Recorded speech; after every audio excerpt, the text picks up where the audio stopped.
মাদক ব্যবসার সাথে যারা জড়িত তাদেরকে আমি অনুরোধ করবো এই ব্যবসা বাদ দিয়ে ভালো ব্যবসা করেন, ভালো ব্যবসা করেন। অনেক ব্যবসা আছে, অনেক কাজ আছে। যদি চান ব্যবসা আমিও ধরাই দেব। আপনারা কেরানীগঞ্জে ঢাকা 2 আসনে আমিনবাজার, ভাকুরদা, তেঁতুলজোড়া সহ কোন এলাকায় কোনো মাদক কাউকে খেতে দেবেন না, কোনো মাদক চলবে না। এই আলিপুরের একটা সন্তান মাদক দিয়ে ভিডিওতে আমি দেখলাম ফেসবুকে, সে মাদক খাচ্ছে।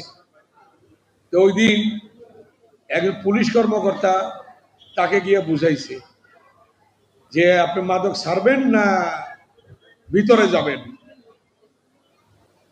এই ছবিটা দেখেন তো কি করছেন আপনি। এই আলিপুরের, আমি নাম বলবো না এখন, সে বলছেন আমি আর খাবো না, আমি ভালো হয়ে যাবো, আমার সুযোগ দেন, নিয়েন না আমারে। পুলিশ ধরতে গেছে তাকে, যাই হোক সুযোগ দিল। পরের দিন আমার বাসায় গেছে। আমি বললাম এই ছবিটা দেখছো, তার স্ত্রী, সন্তান, মেয়ে, জামাই সবাই নিয়ে গেছে যে আমাকে বাঁচান। চেহারা এরকম হয়ে গেছে, এত সুন্দর চেহারা শুকায় গেছে। তাই বললাম তুমি কেন ওই দেখাও, কি জন্যে বলো তো? তুমি তো ভালো মানুষ, কেন খাচ্ছ তুমি?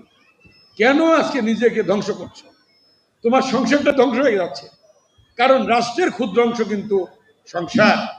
সংসার ধ্বংস হয়ে গেলে রাষ্ট্র ধ্বংস হয়ে যায়।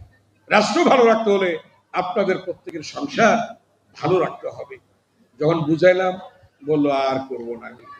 ঠিক আছে, চেহারা এরকম হয়ে গেছে, সে বইছে, দেখলাম রক্ত বেরোইছে এদিকে, মানে হাত কাঁপে, সে বইতে পারে না ঠিক মতো। এইরকম কি আমরা চাই এরকম সংসার হোক? এভাবে কোন নিঃশেষে সে মারা যাক, এভাবে দুঃখে দুঃখে মারা যাক, দুঃখে দুঃখে সংসারটা নষ্ট হয়ে যাক, এটা কেউ করতে দেবেন না। সংসার বাঁচান, ঘর বাঁচান, নিজেদেরকে বাঁচান, এলাকা বাঁচান, দেশকে বাঁচান। মাদকে যেন কেউ আসক্ত না হয়, এটা আমার বিনীত অনুরোধ। এবং মাদক ব্যবসার সাথে যারা জড়িত তাদেরকে আমি অনুরোধ করবো এই ব্যবসা বাদ দিয়ে ভালো ব্যবসা করেন, ভালো ব্যবসা করেন। অনেক ব্যবসা আছে, অনেক কাজ আছে। যদি চান ব্যবসা আমিও ধরাই দেব, নিয়ম অনুযায়ী যে ব্যবসা দেওয়া যায় সেই ব্যবসার ব্যাপারে বলে দেব। অতএব সেই লাইনে আসেন, মাদক থাকবে না, এই ব্যাপারটা খেয়াল রাখেন আপনারা। কোনো চাঁদাবাজি থাকবে না, কোনো ভূমি দখল থাকবে না। 17 বছর অনেক হয়েছে, এখন সেটা থাকবে না। এই দিকে আপনারা খেয়াল রাখবেন, প্রশাসনকে সহযোগিতা করবেন।